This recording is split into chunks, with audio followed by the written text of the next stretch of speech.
ये जो रीस्टेकिंग वाला प्रॉब्लम है ये सॉल्व हो जाएगा। और उसके अलावा आज के जो रिवॉर्ड्स हैं वो जनरेट हो रहे हैं। अच्छा, मैं ना इन टॉपिक्स पे शायद मुस्तकबिल के अंदर इसलिए चाहूंगा कि मैं कम से कम बात करूं, क्योंकि ये हमारा ट्रेडिशनल वे है, या ये हमारा तरीका है जो चलता चलता जा रहा है। ये घबराने वाली बात नहीं होती। यानी आधा घंटा पहले आधा घंटा बाद कोई फर्क नहीं पड़ता, क्योंकि बड़ी कम्युनिटी है, रिवॉर्ड जनरेट होने में आजकल टाइम ज्यादा लग रहा है। तो ये सारी चीजें हैं, इसलिए इनको बार बार डिस्कस करके ना हमारा कोई हौसला कम होना है, ना हमारा कोई हौसला बढ़ना है इससे। तो इसलिए इनको हमें अंडरस्टूड है, हर एक को पता है कि चीजें हमारी थोड़ा सा आगे पीछे हो जाती हैं, ऊपर नीचे हो जाती है, लेकिन अल्टीमेटली हो जाती हैं। यानी अगर आपको अभी तक सुबह से रिवॉर्ड जनरेट नहीं हुआ, आपने बटन प्रेस कर दिया था, एक्टिविटी रिवॉर्ड जनरेट नहीं हुआ, तो हो जाएगा। इसी तरह आपका जो विड्रॉल्स हैं कल के दिन में प्रोसेस हो गए थे, बीएलवी वाले काफी ज्यादा, ऑलमोस्ट जो है वो 25-26 तारीख तक के, बल्कि 26 के भी कुछ विड्रॉल्स रिसीव हो गए थे। 27 पेंडिंग है, या चंद एक लोगों का 23 का विड्रॉल शायद कहीं ना किसी वजह से फंसा हुआ है, तो वो भी रिलीज हो जाएगा। इसलिए हमें पता है कि किसी भी कोई ऐसा बंदा नहीं है जिसको पिछले इतने सारे टाइम के अंदर 5वां महीना चल रहा है कि उसका कोई चीज मिस होगी और उसको ना मिली हो। कोई रेयर केस जरूर हो सकता है, अगर वो अप्रोच नहीं कर सका या वो पहुंच नहीं सका या उसकी बात सुनी नहीं जा सकी। अदरवाइज 99.9999% रेयर चांस है कोई एक ऐसा अकाउंट था वो 1 2 4 हो। मुझे नहीं पता हो कि ना हो, लेकिन मैं बता रहा हूं कि इतनी पॉसिबिलिटीज जाहिर हर जगह पे होती है। तो ऐसा अगर कोई है तो उसका हो सकता है और वो भी अल्टीमेटली सॉल्व हो जाएगा। लेकिन अदरवाइज तमाम लोग जो है वो अपना जितने भी दिन से चल रहा है उनका सब जो है वो क्लियर हो जाता है। अभी बाजुकात आपको याद होगा, एक रिवॉर्ड जो था वो 1-1.5 महीने तक अटका रहा था, शायद 8 मार्च का था या इस तरह करके कोई डेट थी, तो वो फिर लेट क्लियर हुआ था, लेकिन हो गया था। तो चीजें पेंडिंग जरूर चल रही होती हैं, लेकिन ऐसा नहीं होता कि वो फॉरफिट हो गई या वो खत्म हो गई। इसके अलावा एक पॉइंट मैं एक्सप्लेन करना चाहूंगा सब लोगों को, बहुत सारे लोगों को ये पॉइंट जो है वो क्लियर नहीं है। 18 जुलाई की एक तारीख है जो इस कंपनी ने अनाउंस कर रखी है, 18 जुलाई 2023। इसी साल के अगले महीने में एक तारीख आनी है जिसे 18 जुलाई कहते हैं। उस तारीख पे कंपनी ने एक बहुत बड़ा फैसला रखा है। वो फैसला ये है कि उस तारीख तक मैं कोई भी यूजर रीस्टेक की ऑप्शन को यूटिलाइज कर पाएगा, लेकिन 18 जुलाई के बाद किसी को भी रीस्टेक करने का ऑप्शन नहीं मिलेगा। There will be no option to restake. इसकी पहले लॉजिक समझ लें, फिर इसके फायदे और नुकसान भी हम समझ लेंगे। इसकी लॉजिक ये है, 18 इसमें ये भी क्लियर कर दूं कि 18 जुलाई के बाद आप रीस्टेक तो नहीं कर पाएंगे, मगर 18 जुलाई वाला दिन एक ऐसा दिन है, उस दिन में तमाम अकाउंट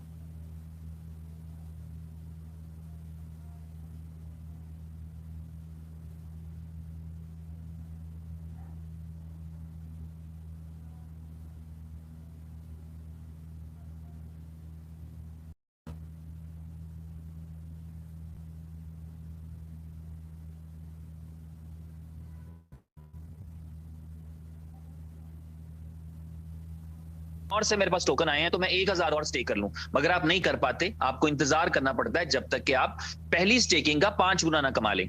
और अगर आपको इजाजत दी जाती तो इसे कंपाउंडिंग कहा जाता है, जो इसमें मौजूद नहीं है। टेक्निकल लैंग्वेज में इसे कंपाउंडिंग कहा जाता है कि जब आप रोज के रोज नया उसमें बिजनेस डालते जाए, बल्कि जो कमाया उसको भी दोबारा लगा लें। तो ये कंपनी ने ये वाला फार्मूला नहीं रखा था। वो जो कमाया था उसको खर्चिए, वो आपका है, उसको संभालिए, जोड़िए, खर्चिए, वो आपका है, मगर उसको दोबारा मत लगाइए।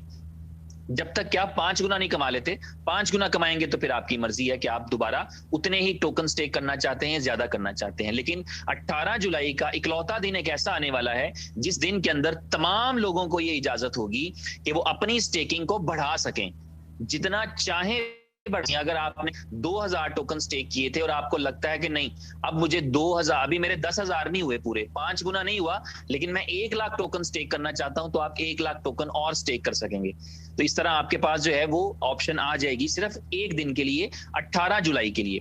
और ये ऑप्शन इसलिए दी जा रही है कि जब आप दोबारा रीस्टेक करने का ऑप्शन नहीं होगा तो फिर आप इसी स्टेकिंग से सोचेंगे कि मैं बाकी के जो दिन है, 18 जुलाई जब आएगी तो तकरीबन इस प्रोजेक्ट के 150 दिन गुजर चुके होंगे ऑलमोस्ट, और बकाया 350 दिन रहते होंगे। तो आपको जो रीस्टेकिंग करना होगी, आपके जहन में ये होगा कि अगर मैंने अब स्टेकिंग करनी है तो मैं कम से कम उतने टोकन से करूं जिसमें मैं मैक्सिमम टाइम तक अपनी टी अर्निंग ले सकूं, मैक्सिमम टाइम तक जो है वो अपने रिवॉर्ड ले सकूं, अपनी स्टेकिंग ले सकूं। तो आप इसको जो है वो मैक्सिमम मेक श्योर करेंगे कि 18 जुलाई को आप अपनी स्टेकिंग को जितना मैक्सिमम कर सकते हैं, क्योंकि उसके बाद आपको ये वाला मौका नहीं मिलेगा। तो ये 18 जुलाई है जिस भी टाइम पड़ा है, और बहुत सारे लोग इसी वजह से आप देख रहे हैं कि बहुत सारे लोग अपने रिवॉर्ड्स को सेल नहीं कर पा रहे, सेल नहीं करना चाह रहे, क्योंकि वो चाहते हैं कि 18 को ये सिस्टम इस तरह का है कि इसमें आप ये समझिए कि आपने मिंटिंग मशीन लगा ली है। मुझे याद है 2013 के अंदर एक दोस्त ने कि यार अगर थोड़ी सी इन्वेस्टमेंट आप मेरे साथ कर दें तो मैंने मिंटिंग मशीन लगा रखी है, माइनिंग मशीन लगा रखी है जिसमें बिटकॉइन माइन करता हूं, और मैंने उसकी बात को इग्नोर किया कि ये फजूल काम है, कुछ फायदा हो सकता है, तुम भी इससे बाज आ जाओ। मैं उन लोगों में शामिल हो गया और मैंने उसको डिसहार्ट किया कि इसकी जरूरत नहीं है। लेकिन वो क्या कर रहा था, वो बिटकॉइन माइन कर रहा था, यानी बना रहा था। इसी तरह आप 18 जुलाई तक जो आपके पास जितना भी स्टेकिंग करेंगे, या आज के दिन में भी आप क्या करते हैं, आप जब एक बटन प्रेस करते हैं, ये तो आसान रखा हुआ है, इसमें तो आपको कोई मशीन नहीं लगानी पड़ रही। नए टोकन मिंट करने के लिए, नया BLV बनाने के लिए आपको कोई हार्डवेयर नहीं इंस्टॉल करना पड़ता, आपको कोई मुश्किल काम नहीं करना पड़ता। अभी आपको ये भी मेक श्योर नहीं, 24 घंटे ऑनलाइन भी नहीं रहना पड़ता, आपको 10 सेकंड के लिए इंटरनेट चाहिए होता है, आप प्रेस करते हैं, आपकी अटेंडेंस लगती है, एक्टिविटी प्रूफ मिलता है, सिस्टम आपके लिए रिवॉर्ड जनरेट कर देता है। तो आप वो काम जो लोग बिटकॉइन के लिए माइनिंग हार्डवेयर लगा के कर रहे थे, मुश्किल हार्डवेयर लगा के कर रहे थे, पूरी एल्गोरिदम काम कर रहा था, वो काम आप बड़ी सहूलत से कर रहे हैं। वो भी बिटकॉइन छाप रहे थे, आप BLV छाप रहे हैं। वो बिटकॉइन मिंट कर रहे थे, आप BLV मिंट कर रहे हैं। तो आपके पास ये मौका रहेगा कि आप जितने ज्यादा छाप सकते हैं, जितने ज्यादा बना सकते हैं, क्योंकि उसके बाद उसको बेचा जाएगा मार्केट में। जब आप बना लेते हैं तो अगला स्टेप आप क्या करते हैं, आप बेचने की कोशिश करते हैं कि जी मैंने बना लिए, मैंने नए टोकन मिंट कर लिए, अब मैंने बेचने हैं। तो अगर आपके पास 18 जुलाई को अगर आप सही तरीके से यूटिलाइज नहीं करते, अगर 18 जुलाई को आप सीरियस नहीं लेते, तो उसके बाद आप सिर्फ देख रहे होंगे, लोग मिंट भी कर रहे होंगे जिन्होंने सही तरीके से 18 को फायदा उठाया होगा, वो मिंट भी कर रहे होंगे, वो बेच भी रहे होंगे और बहुत अच्छी प्राइसेस पे बेच रहे होंगे, और आप सोच रहे होंगे कि यार मैं काश उस वक्त ये कर लेता। तो इसको 18 को आपने सीरियस लेना है, अभी टाइम उसमें पड़ा हुआ है, लेकिन ये उसके बावजूद ये है कि उसको आज से थोड़ा सा प्लान करेंगे तो उसकी अच्छी तैयारी कर पाएंगे। अगर आप उसको प्लान नहीं करेंगे आज, तो आप उसकी अच्छी तैयारी नहीं कर पाएंगे।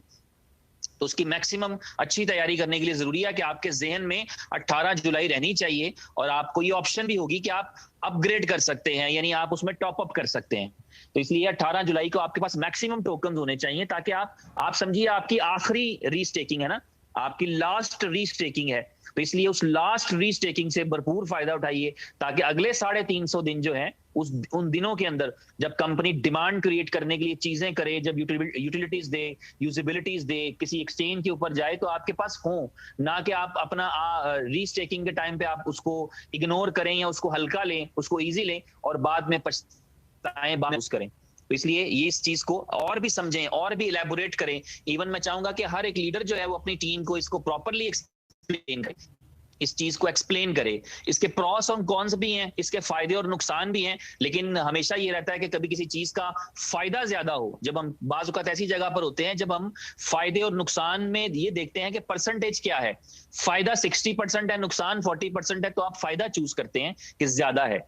बल्कि मैं ये समझता हूं कि बाज़ औक़ात जिंदगी में ऐसे भी होता है कि हम नुकसान और कम नुकसान में चूज करते हैं कि इस चीज का नुकसान ज्यादा है और इसका नुकसान कम है, तो हम कम नुकसान वाली चूज करते हैं, वो भी हमें फायदा ही दिखता है। तो इस तरह ये है कि ये कंपनी की पॉलिसी होती है, कंपनी को आइडिया होता है कि किन चीजों से कम्युनिटी ग्रो करेगी, किन चीजों से कॉइन की प्राइस अप्रिशिएट करेगी, किन चीजों से स्टेबिलिटी आएगी, किन चीजों से बेहतरी आ सकती है, वो तमाम चीजें ये कंपनी करने के लिए ऐसे स्टेप्स लेती है। तो ये भी उन्हीं में से एक स्टेप है। इसके पीछे की जो लॉजिक है वो मैं आपको एक्सप्लेन कर देता हूं। इसके पीछे की लॉजिक ये है कि इस कॉइन की बर्निंग हो रही है कंटिन्यूअसली, मुसलसल बर्निंग हो रही है। एवरीवन नो दैट 3 बर्निंग्स हो चुकी हैं। जब ये स्टार्ट किया गया था तो 3 ट्रिलियन की सप्लाई थी, देख के ही दिल घबराता था यार इतनी बड़ी सप्लाई है 3 ट्रिलियन की। उस वक्त ये आइडिया तो समझ ही नहीं ना लोगों को आ रहा था कि यार कम्युनिटी बिल्ड करनी है इससे, और कम्युनिटी बिल्ड करनी है तो लोगों को कुछ चार्म देंगे तो कम्युनिटी बिल्ड होगी। वो चार्म आप टोकन की शक्ल में देंगे, तो शक्ल में जो चार्म दिया जा रहा था, जो लोगों के पास ऑप्शन थी, उस ऑप्शन के अंदर ज्यादा सप्लाई होती तो कंपनी मैनेज करती, वरना तो एक एक BLV टोकन देते तो लोग साइन अप नहीं करते। कि 1,41,00,000 के जो साइन अप्स हैं वो इसी वजह से 100 टोकन गिफ्ट में देते हैं, फ्री में देते हैं। और उसमें से कई लाख लोग जो है वो आपके पेड हैं और अब कॉन्टिन्यूसली होते चले जा रहे हैं, बढ़ते चले जा रहे हैं, उनमें इजाफा होता है। तो ये वाला जो कॉन्सेप्ट था, इसलिए बड़ी सप्लाई रखी गई। लेकिन पहले ही बर्निंग से बड़ा हौसला मिला क्योंकि कंपनी ने 300 बिलियन टोकन्स बर्न कर दिए। तो ये एक हौसला अफजा बात थी। 2.7 ट्रिलियन सप्लाई रह गई। फिर नेक्स्ट मंथ के अंदर कंपनी ने 270 बिलियन टोकन बर्न कर दिए और वो भी हौसला अफजा बात थी। 2.4 ट्रिलियन की सप्लाई बकाया रह गई। फिर इस मंथ के अंदर कंपनी ने जो है वो 2.1 बिलियन टोकन बर्न कर दिए और अब नतीजा ये है कि 2.1 ट्रिलियन सप्लाई बकाया है। और नेक्स्ट मंथ के अंदर आप देखेंगे कि मजीद कई 100 बिलियन की सप्लाई बर्न की जाएगी। तो ये सप्लाई 1.9 और कॉन्टिन्यूसली होते होते 20 बिलियन तक लानी है, up to the 20 billion. 20 billion की ये सप्लाई रहेगी। दूसरी तरफ ये है कि रिवॉर्ड्स के अंदर 5x का कॉन्सेप्ट दिया था, 5 गुना इनकम का, और साथ ही साथ रिवॉर्ड्स के अंदर जो है वो ये कॉन्सेप्ट था कि 500 दिन का टोटल प्लान है, ताकि लोगों को ये क्लियर रहे कि अगर आप 500वें दिन ज्वाइन कर रहे होंगे तो आप 1 दिन का रिवॉर्ड ले पाएंगे, आप 400वें दिन ज्वाइन कर रहे हैं तो आप 100 दिन का रिवॉर्ड ले पाएंगे, आप 450वें दिन कर रहे हैं तो 50 दिन का रिवॉर्ड ले पाएंगे, अगर आप जो है वो 250 दिन बाद करते हैं तो 250 दिन का रिवॉर्ड ले पाएंगे। ऐसा नहीं होगा कि आपने 500 दिन बाद ज्वाइन किया तो उसके अगले 500 दिन आपके पास मौजूद हैं। तो इस प्रोजेक्ट का 500 डेज का टोटल वो था कि 500 दिन के अंदर इस प्रोजेक्ट को क्लोज करना है ताकि जो क्वाइन लोगों इकट्ठे कर लें, क्योंकि ये प्रोजेक्ट है किस लिए, ये है इसलिए इससे 2 काम करने थे। पहला, इससे कम्युनिटी बिल्ड करना थी, एक बड़ी कम्युनिटी, ज्यादा लोग, ज्यादा कान, ज्यादा दिमाग, ज्यादा रिसोर्सेज, ज्यादा इन्वॉल्वमेंट लोगों की, ज्यादा दिलचस्पी, और उसका रिजल्ट और बेनिफिट आने वाले वक्त में हमें और खुलकर सामने आएगा। आज भी हमारे सामने है, उसका रिजल्ट मैं अक्सर आपसे शेयर किया करता हूं कि आपको बड़ी बड़ी एक्सचेंजेस अप्रोच करती हैं और इस इंटेंशन के साथ करती हैं कि आप BLV वहां पर लिस्ट कर दें। इसमें कोई शक नहीं कि BFIC मेन ब्लॉकचेन है, BFIC मेन कॉइन है, BFIC नेटिव कॉइन है, लेकिन इसके बावजूद BFIC को कभी किसी ने ये ऑफर नहीं दी कि आप हमारी एक्सचेंज पे आ जाएं और आप हमें पैसे भी ना दें। BFIC जहां जहां लिस्ट हुआ है, आपकी कंपनी ने उसकी लिस्टिंग की कॉस्ट पे की है, जैसे सारी दुनिया के कॉइन करते हैं। लेकिन आप उन कॉइन्स में चला गया है आपका BLV। जैसे जब भी दुनिया में कोई एक्सचेंज बनेगी, वो एक्सचेंज बिट को लिस्ट करने के लिए पैसे नहीं मांगेगी, क्योंकि उसे ये पता होगा कि बिटकॉइन की वजह से तो मेरे पास कस्टमर आना है। वो इथेरियम को लिस्ट करने के लिए पैसे नहीं मांगेगी, वो BNB को लिस्ट करने के लिए पैसे नहीं मांगेगी, क्योंकि उसे पता है कि इनकी वजह से तो मेरे पास कस्टमर आना है। तो इसी तरह आपके BLV की वजह से उस एक्सचेंज के पास कस्टमर जाना है। आपने अक्सर कॉइनों को सुना होगा, खुश हो रहे होते हैं, वो खुश होते हैं कि यार हमारी एक्सचेंज, हमें जो है वो एक्सचेंज से कस्टमर मिल रहा है। तो आपके कॉइन में, BLV में ये ताकत है कि एक्सचेंजेस खुश होती हैं और एक्सचेंजेस खुश होंगी।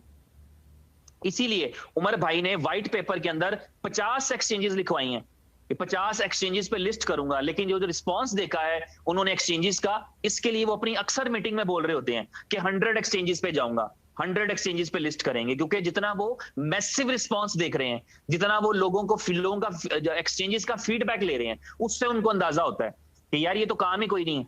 मतलब मैंने सोचा था 50 पे लिस्ट करेंगे तो ये तो 100 तो हमें लेने के लिए तैयार है, तो चलो हम 10-20 पे मेहनत कर लेंगे, बाकी हमें खुद लिस्ट कर लेंगे। यानी उनको ये पता है।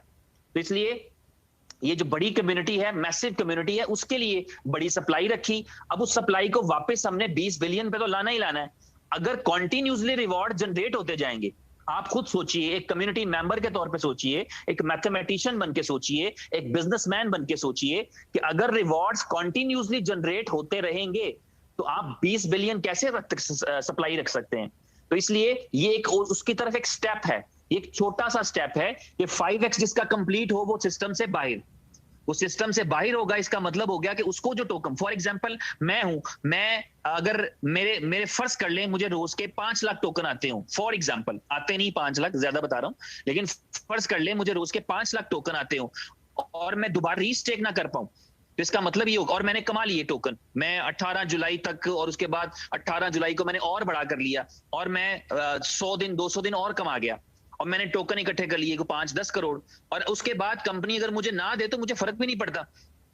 दिल तो दुखेगा, लेकिन अल्टीमेट बात यह है कि एक ऐसा कॉइन जो मेरे पास आता रहे और बाद में एक्सचेंज के ऊपर मेरा बिके ना, बाद में उसकी कोई डिमांड क्रिएट ना हो, तो फिर उसका भी फायदा नहीं। तो इसीलिए 5 का कॉन्सेप्ट कंप्लीट हो जाए, ताकि जिसके 5 गुना हो जाएंगे जब भी पूरे हो जाएं। 18 जुलाई तक तो वैसे ही ऑप्शन दिया हुआ ना, जो मर्जी स्टेकिंग करे और जितनी मर्जी करे, और 18 जुलाई को टॉपअप भी कर ले, ये भी ऑप्शन है। और उस टॉपअप में अगर कोई भी बंदा सीरियस है तो मैं नहीं समझता कि उसका एक दिन भी रिवॉर्ड के बगैर जाएगा। यानी मैं नहीं समझता कि मैं जो है वो फर्स्ट 18 जुलाई को इतने टोकन स्टेक करूंगा कि मेरा एक दिन भी वेस्ट हो। I will try my best. 18 जुलाई को मैं अपनी बेहतरीन कोशिश करूंगा कि 18 जुलाई को मैं करूं, मैं टीम बड़ी भी कर लूं, मुझे 10 लाख टोकन भी रोज के आते हो, तभी मैं 500 दिन तक जो है वो 5x ना हूं, फ्लश ना हूं। तो ये स्ट्रेटजी अगर कोई सीरियस है तो वो इसको अपनाएगा। मुझे बड़ी खुशी हुई, मैं आप सबके साथ शेयर करना चाहूंगा, मुझे प्राउड भी हुआ। मुझे ये कंपनी की तरफ से ये शेयर किया गया, उमर भाई ने ये बताया कि कंपनी के बाद जो सबसे बड़ा वॉलेट है या जो सबसे बड़ी होल्डिंग है वो मेरी है। I am glad on it, मैं खुश हूं इस चीज के ऊपर, मैं बहुत हैप्पी हूं कि मैं टॉप होल्डर हूं, मैं सबसे ज्यादा टोकन स्टेक करने वाला यूजर हूं, यूजर्स में से वो बंदा जिसके पास सबसे ज्यादा टोकन है। स्टेकिंग की बात नहीं कर रहा, होल्डिंग की बात कर रहा हूं, जो रिवॉर्ड आते हैं। तो रिवॉर्ड्स के अंदर मेरे पास सबसे ज्यादा टोकन्स मौजूद हैं, जो मैंने इसलिए क्योंकि मैंने कभी कंप्रोमाइज नहीं किया। मैंने ऐसा नहीं है कि मेरा दिल नहीं चाहता होगा कि यार मैं इसको बेचूं, मैं डेफिनेटली बेचता हूं, लेकिन मैं अपनी प्राइस बेचता हूं, वरना मैं नहीं बेचता। तो ये मेरा रूल है और मेरी ख्वाहिश है कि मैं इसको बड़ी से बड़ी प्राइस पे बेचूं। मुझे सेंटों वाली बात की कोई ऐसी टेंशन नहीं है, फिक्र नहीं है, क्योंकि मैं आपको अक्सर शेयर करता हूं कि मैं अपने आप पे कॉन्फिडेंट हूं। मुझे ये पता है कि मैं 4 कंट्रीज में बिजनेस शुरू करूंगा तो मैं अपने सारे टोकन्स बेच सकता हूं बड़ी आराम से, बड़ी सहूलत के साथ। मैं किसी पर डिपेंडेंट नहीं हूं, ना मैं स्वैपिंग का वेट करता हूं, ना मैं एक्सचेंजेस का वेट करता हूं, मैं किसी चीज का वेट नहीं करता। मुझे सिर्फ ये करना है कि मुझे अगर अपना टोकन बेचना है, मुझे एक नई कम्युनिटी बिल्ड करनी है, वो मैं कर रहा हूं कंटिन्यूसली। और मैंने आपसे कल अपना एक्सपीरियंस भी शेयर किया था, रिसेंटली हमने कंट्रीज को खोलने के लिए जा रहे हैं। तो ये चीजें जो है ये हम में से हर एक में होंगी। हम अगर अच्छी कम्युनिटी बनना चाहते हैं या इस कॉइन से लाइफ चेंजिंग करना चाहते हैं तभी मुमकिन है। अगर हम ये नहीं करेंगे, और इसमें कोई मेहनत नहीं है, मैं नहीं समझता कोई मेहनत है। यार मैं आपसे बात कर रहा हूँ, व्हाट इज दिस, ये कोई मेहनत है यार? ये आप लोगों से बात कर रहे होते हैं, ये कोई मेहनत है? ये तो ऐसे ही हम टाइटल लिया हुआ ना हमने कि यार हम मेहनत करते हैं। मेहनत यही है कि जरा हम ज्यादा कर रहे हैं, ज्यादा लोगों से कांटेक्ट करते हैं, ज्यादा लोगों से बात करते हैं, ज्यादा लोगों को प्रेजेंट करते हैं, पर मेहनत तो नहीं है। अगर हम मेहनत करे तो इतने पैसे ना बना रहे होते, क्योंकि आपको पता है कि सबसे ज्यादा मेहनत करने वाले जो लोग होते हैं, जिनकी मेहनत है जो हमें नजर आती है, जो धूप में गर्मी में पसीना बहा रहे होते हैं, खून बहा रहे होते हैं, वो इनकम नहीं कर रहे होते। उनकी इनकम शायद दुनिया में सबसे कम होती है। तो हम तो स्मार्ट वर्क कर रहे होते हैं, आप और मैं, हम सब लोग स्मार्ट वर्क कर रहे हैं। हम अपॉर्चुनिटी दूसरों के साथ शेयर कर रहे हैं, जो हमें पता है वो दूसरों को बता रहे हैं। दूसरे इंटरेस्टेड हैं, वो जानना चाहते हैं, वो सुनना चाहते हैं, वो इसमें पार्टिसिपेट करना चाहते हैं। हम उनके लिए सोर्स बन जाते हैं। हम लिए जो है वो जो है वो एक समझ लें एक मैसेज बन जाते हैं, एक अनाउंसमेंट बन जाते हैं हम उन तक अपनी बात पहुंचाने के लिए। तो ये जो चीज है जो 18 जुलाई को होने के लिए जा रही है, इसको जो लोग सीरियस लेंगे डेफिनेटली वो सीरियस हैं, और अगर वो सीरियस होंगे तो इस बिजनेस से सीरियस आदमी ही पैसा बना सकेगा। इस बिजनेस के अंदर से नॉन सीरियस लोग पैसा नहीं बना सकेंगे। और पैसा बनाने से मुराद मेरी वो नहीं, मुझे वो बंदा पसंद नहीं जिसने 10 साल क्रिप्टो में गुजार दी हो। इस बात की ये दावा भी करता है 10 साल क्रिप्टो में नहीं है, फिर मोटरसाइकिल पे फिर रहा हो, फिर किराए के घर में रह, फिर बाहर के मुल्क जाना हो, टिकट के पैसे ना हो, तो काहे के 10 साल क्रिप्टो में हैं, तो मतलब है किसी अपॉर्चुनिटी को सही लफ्जों में अवेल करें। दुनिया के किसी कॉइन में कर लें भाई, जरूरी नहीं है कि आप BFIC में करें, जरूरी नहीं BLV में करें, दुनिया में किसी कॉइन में कर लें, लेकिन उसको उतना सीरियस तो लें जितना उसको सीरियस लेने का हक है। आपको लगता है कि यार वो सीरियस है, वो चीज सीरियस है, वो कॉइन सीरियस है, उसमें पोटेंशियल नजर आता है, तो उसमें फिर जी जान लगाएं, उसको पूरा यूटिलाइज करें। अब ठीक है, जब BLV नहीं लॉन्च किया था इस कंपनी ने, BFIC लॉन्च किया था, BFIC का नेटवर्क क्लोज किया, यकीन करिए रोजाना में 200 कॉल्स आती थी। मैंने खुद में विटनेस हुई इस चीज का। पूरी दुनिया के लोग उमर भाई को कांटेक्ट करते थे कि भाईजान ये अपॉर्चुनिटी हमने मिस कर दी BFIC वाली, अगर कोई और कॉइन लॉन्च करें तो हमें जरूर बताइएगा, हम उसको मिस नहीं करना चाहते। क्योंकि उन्होंने ये देखा था यार आपके कॉइन में इससे बड़ी क्या बात होगी। आप क्या उन लोगों को नहीं जानते जिन्होंने सिर्फ कॉइन की प्राइस से मिलियंस ऑफ डॉलर बनाए हैं, मिलियंस ऑफ डॉलर्स सिर्फ BFIC कॉइन को बाय करके सेल करने से। क्या आप नहीं जानते उन लोगों को कि जिन्होंने 20, 30, 50 सेंट का लिया, $2 का लिया और 20, 30, 40, $45 का बेचा? क्या आप नहीं जानते? तो अगर आप जानते हैं उन लोगों को, तो आप समझिए कि आपके पास BLV में कितना पोटेंशियल है। तो बहादुरी यही होती है आपको, और चैलेंजेस आते हैं, अच्छा बुरा वक्त आता है, चीजें ऊपर नीचे होती हैं, लेकिन आपकी स्ट्रेंथ इसी में होती है, खड़े रहने में तो स्ट्रेंथ होती है। आपने अक्सर सुना होगा, बुजुर्गों की एक कहावत है कि अगर किसी से दोस्ती करना चाहो तो उसके लिए 2 चीजों में उसको टेस्ट कर लो। वैसे मैं दोस्तों के इम्तिहान लेने का कायल नहीं, लेकिन ये दोस्ती से पहले की बात है। अगर आप किसी को दोस्त बनाना चाहें तो 2 चीजें करें, फिर उसको अपने दोस्तों के क्राइटेरिया में डालें। वो क्या? पहला, उसके साथ बैठकर खाना खाइए। अच्छा जी, खा लिया। और दूसरा, उसके साथ सफर करके देखिए। अच्छा जी, कर लिया। इन 2 चीजों को करेंगे तो आप उस बंदे को जान जाएंगे जिससे आप दोस्ती करना चाहते हैं। इसके पीछे हिकमत क्या है? इसके पीछे की हिकमत यह है भाइयों कि अगर आप किसी के साथ खाना खाते हैं तो ये वक्त होता है जब फरागत का वक्त होता है, जब आप आसाइश में होते हैं, जब आप सहूलत में होते हैं, इजी होते हैं।